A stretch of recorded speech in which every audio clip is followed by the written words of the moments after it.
Hello guys, welcome back to the channel. In this today's video, I'm going to show you how you can play a music in Heartopia game. Okay, let's get into it guys. If you want to play a music, you need to unlock the instrument. And if I'm not mistaken, I could unlock the instrument after completing the quest from catching. And then after you unlock lute or this recorder, you will be able to play music.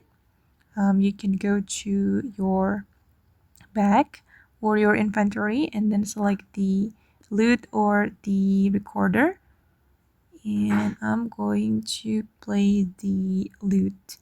Okay, you can hold the lute and tap on the lute icon, and then you can start playing the music here.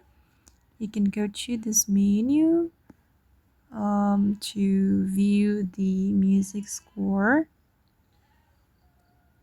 Okay, just like this. I'm going to select happy birthday, for example, and play music.